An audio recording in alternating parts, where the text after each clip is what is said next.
Where's the money, Lebowski? You want that money, Lebowski? Bunny says you're good for it. Where's the money, Lebowski? Where's the money, Lebowski? Where's the fucking money, shithead? It's down there somewhere. Let me take another look. Don't fuck with us. Slave for Jehovah.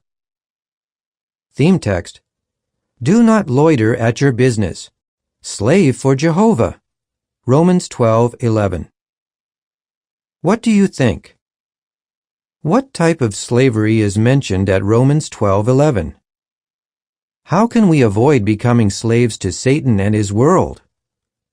What rewards does Jehovah offer his slaves? Now, while I could go on and analyze this entire article, there's really no need. We've all heard this article before. We'll hear it again. It's something that Watchtower has regurgitated for years. And that is the idea of we are to be slaves for Jehovah. Now, every Jehovah's Witness knows this, and every ex-Jehovah's Witness knows this, but the words Jehovah and organization are interchangeable. So in essence, when they are saying we are to be slaves for Jehovah, we are to be slaves for an organization. Now, this article and many others point out how this type of slavery is different.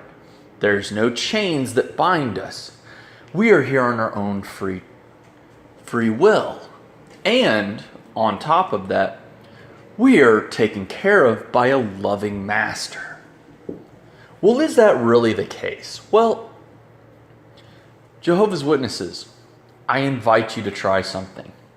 If you have any doubts whatsoever, go up to your elders and just start asking questions. Start telling them that you disagree with something and see what happens.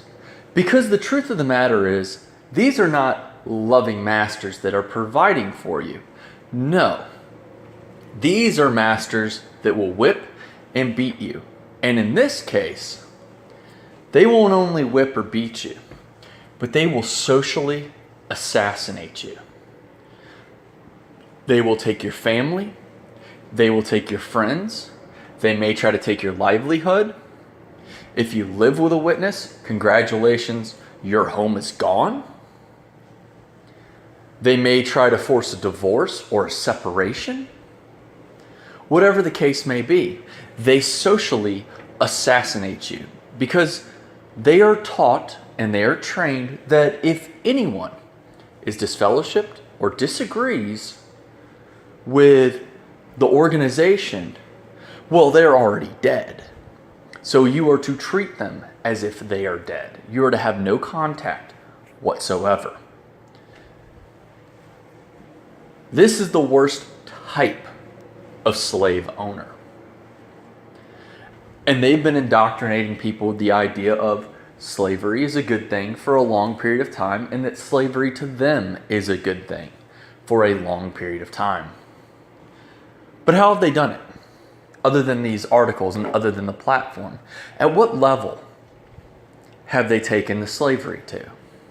Well, one has to look no further than starting at the top of the food chain and working their way down. You have the Bethelites up the top. They're paid a stipend, barely anything to live off of. Essentially, they are free labor. All that is provided for them is their room, which they must keep clean at all times, and some food. Essentially, just like a slave owner, giving their slaves food and a slave shelter to live in. The barn in the back, whatever it may be. That's what's been provided. And you see, if any of these members disobey, get kicked out, well, there goes their livelihood. They're unskilled. They have to return home with their tail between their legs if their family will take them. It's going to be tough for them to find a job. For the lifetimers at Bethel, It's just that. They have to remain there for a lifetime, because if they leave, they lose everything. They have no savings. They have no skills. They're SOL. Go down the list. Your circuit overseers, your district overseers, once again, they may be in on the ploy. They may be in on the Ponzi scheme. But guess what? Their livelihood, the little handouts, the free lunches, the free car, all that stuff is gone. If they were to even mention that they questioned something, they are beaten into submission. Now,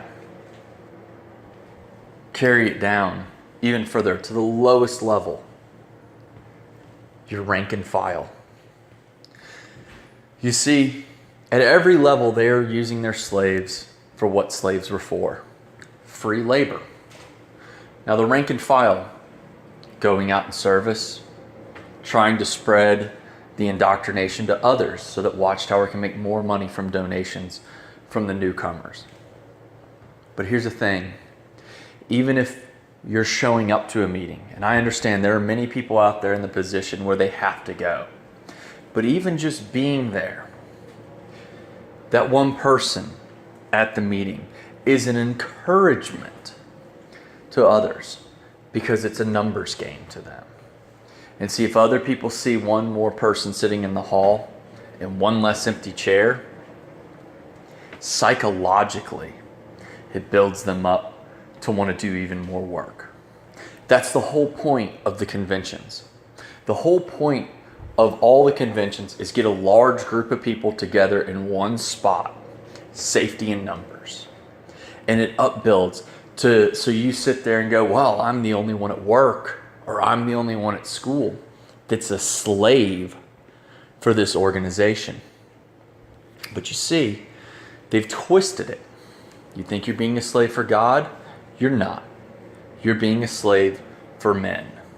You're being a slave for the men in Pennsylvania behind the scenes, and you're being a slave for the 7 men so that they can get their Rolexes and pinky rings and live the good life.